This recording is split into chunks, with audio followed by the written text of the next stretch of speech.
Olá, meus amores, sejam muito bem-vindos a mais um vídeo aqui no canal da IB Treinamentos.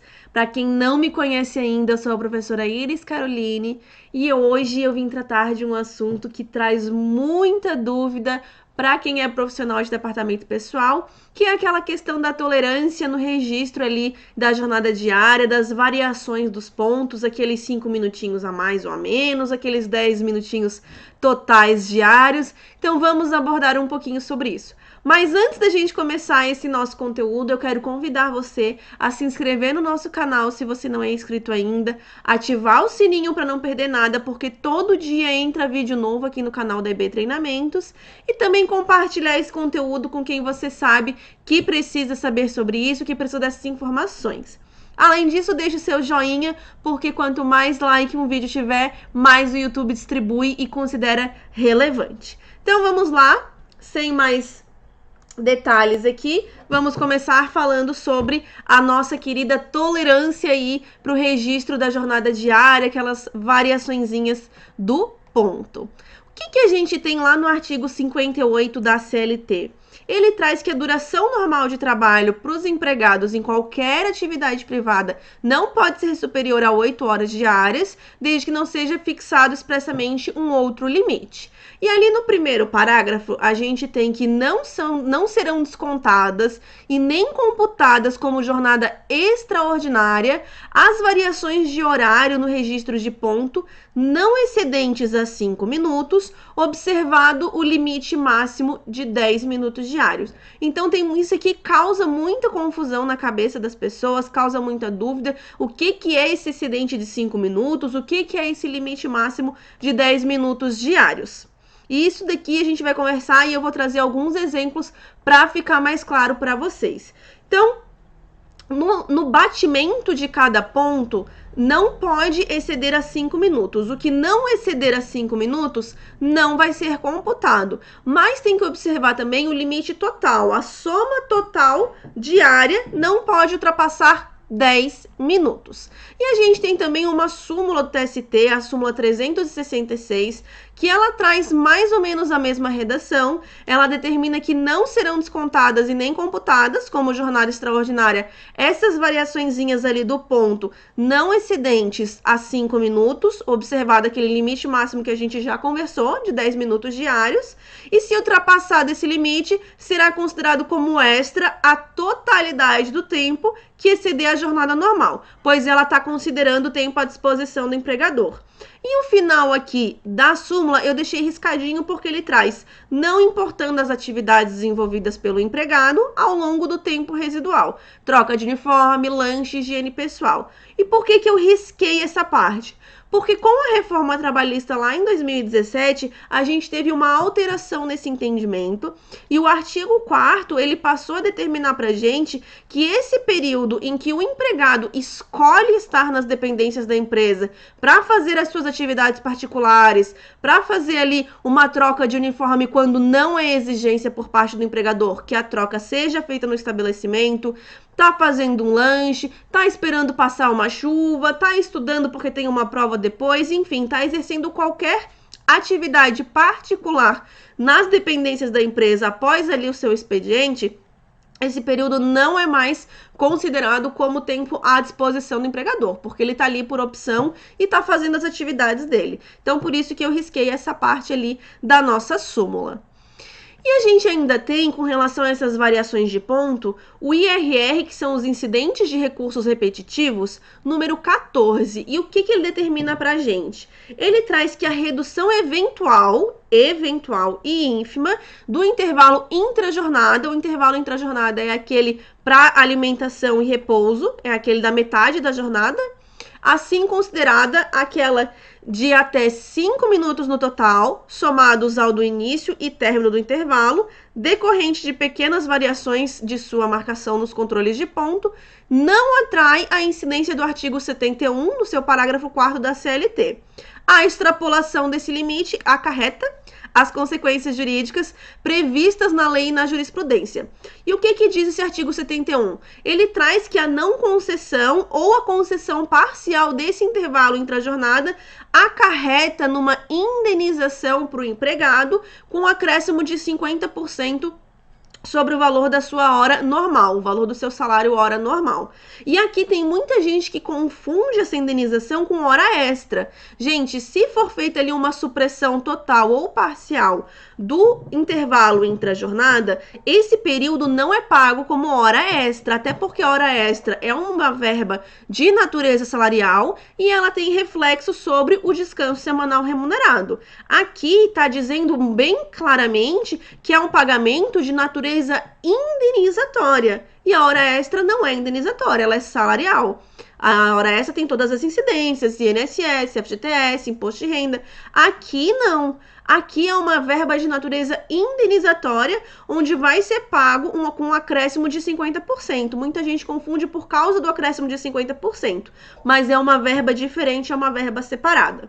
Tá? E o que o nosso IRR 14 está trazendo aqui pra gente? Que se houver uma variação ínfima e desde que seja eventual, ou seja, se a variação ali do intervalo intrajornada, a supressão dele parcial não for superior a 5 minutos, ou seja, ao invés de fazer 60 minutos de intervalo para uma jornada de 8 horas, fizer 55 minutos, não vai acarretar aí a indenização referente a esses 5 minutos que foram suprimidos, tá? Se for superior o total, se for, por exemplo, 50 minutos de intervalo intrajornada, aí esses 10 minutos devem ser pagos com um acréscimo de 50%, tá? Vamos a alguns exemplos, então. Nesses nossos exemplos, a gente vai adotar que o horário normal de trabalho do empregado, eu coloquei 12 empregados, mas é um empregado só, é das 8 ao meio-dia e da 1 às 17 horas, tá? Então, vamos lá. O Luizinho é o nosso empregado e na segunda-feira ele bateu o ponto conforme está abaixo. Ele entrou às 7h58, saiu para o seu almoço meio-dia e 3, retornou do almoço meio-dia e 57 e foi embora às 17h02. E o que a gente tem então aqui, então? O Luizinho, ele entrou ele começou a sua jornada, ele bateu o ponto 2 minutos antes do horário previsto, que era às 8 horas da manhã. E ele saiu para o seu intervalo 3 minutos após o seu horário previsto, que era meio-dia. Retornou do intervalo 3 minutos antes. Então, ele está acumulando ali no banco um períodozinho a mais. E saiu também terminou o seu expediente 2 minutos depois do horário previsto. E o que a gente tem aqui, então? 10 minutos no total. Por que não tem hora extra e por que não tem desconto? Bom, desconto não preciso nem falar, porque ele realmente fez horas a mais, ele não fez horas a menos nesse dia.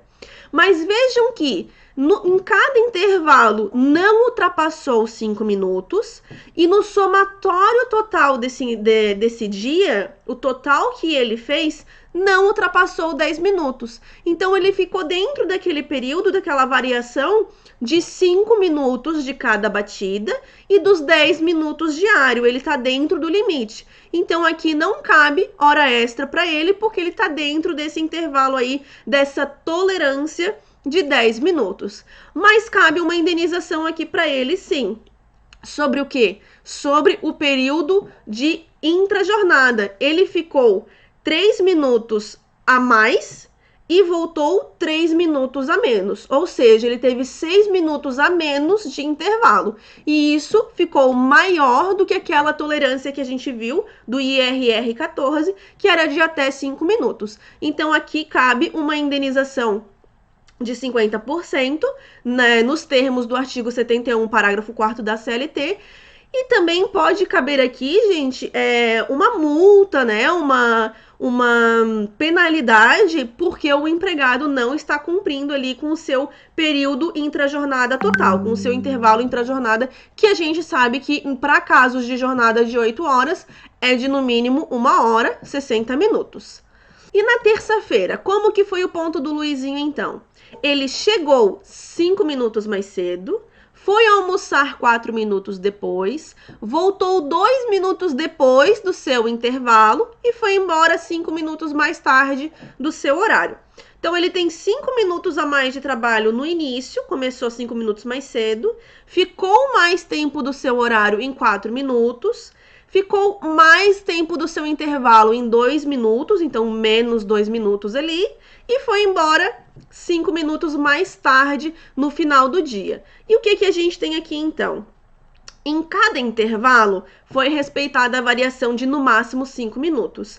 Mas na somatória, no total, deu um total de 12 minutos. Então, aqui cabe um pagamento de 12 minutos em horas extraordinárias, tá? No intervalo, não tem pagamento de indenização, porque ele fez ali, ele tá dentro daquela tolerância de 5 minutos, ele fez 58 minutos de intervalo aqui, tá dentro daquela tolerânciazinha de 5 minutos do IRR 14.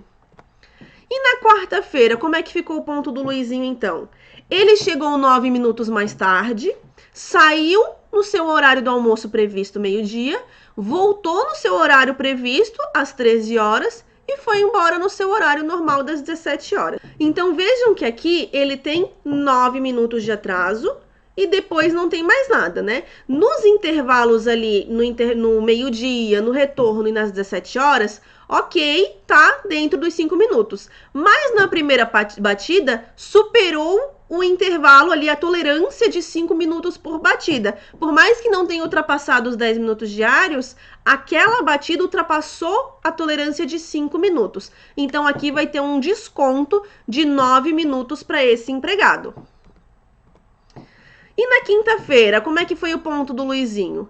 Ele chegou 40 minutos mais tarde, bateu o ponto normal no seu intervalo e aí ficou 40 minutos a mais no final do dia. E aí aqui, gente, muitas pessoas têm dúvida,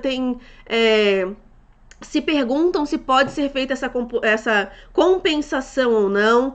Diversas pessoas entendem que não, que tem que fazer o pagamento de 40 minutos de horas extras por causa do final do dia e o desconto dos 40 minutos do seu atraso, porque as horas extras, elas são pagas em valor a maior, né? Ela tem valor maior, então seria mais benéfico ao empregado fazer o pagamento das horas extras e depois o desconto desses 40 minutos. Mas eu lembro a vocês que o desconto dos 40 minutos dá direito ao empregador de descontar o DSR. Então, não seria aqui realmente algo mais benéfico ao empregado. Além disso, a gente tem lá no artigo 59, com a reforma trabalhista, ela trouxe a possibilidade de regime de compensação por acordo escrito ou tácito para compensação no mesmo mês. Então, é razoável de se interpretar que essa compensação também possa ocorrer dentro do mesmo dia. Mas, para garantir, para não ter erro, não ter interpretação equivocada entre as partes, é interessante que seja pelo menos falado entre empregado e empregador. O empregado chegou mais tarde, conversar com o seu superior, com o seu gerente, falar, ó, eu cheguei mais tarde, tive imprevisto, vou ficar até mais tarde hoje para compensar, tudo bem? E aí fica tudo mais claro, fica tudo mais tranquilo entre a relação ali das partes. E na sexta-feira, o ponto do Luizinho, então, ficou conforme a gente tem aqui. Ele chegou 15 minutos mais cedo, saiu para o seu intervalo 5 minutos mais cedo, voltou do seu intervalo 5 minutos mais tarde e foi embora 5 minutos mais cedo. Então, aqui como é que fica? Nos intervalos ao longo do dia, não ultrapassou os 5 minutos por batida de ponto. Mas no primeiro já ultrapassou ali os 10 minutos de limite diário. Então, ele que vai ser considerado. Porque quando não ultrapassa ali, as batidas que não ultrapassam 5 minutos, elas são descartadas, elas não são consideradas. Mas como a gente tem um ali de 15 minutos que passou daqueles 5 minutinhos e passou dos 10 minutos também, a gente vai considerar ele aqui e aí a empresa tem que pagar 15 minutos extras para esse empregado. Tá bom, meus amores, espero que vocês tenham gostado, espero que tenha sanado aí as dúvidas de vocês. Se quiserem, deixem nos comentários aqui sugestões de outros vídeos para a gente estar trazendo cada vez mais conteúdo para vocês. A EB quer disseminar conhecimento e quer trazer sempre conteúdo de qualidade para vocês. Te vejo num próximo vídeo. Tchau, tchau!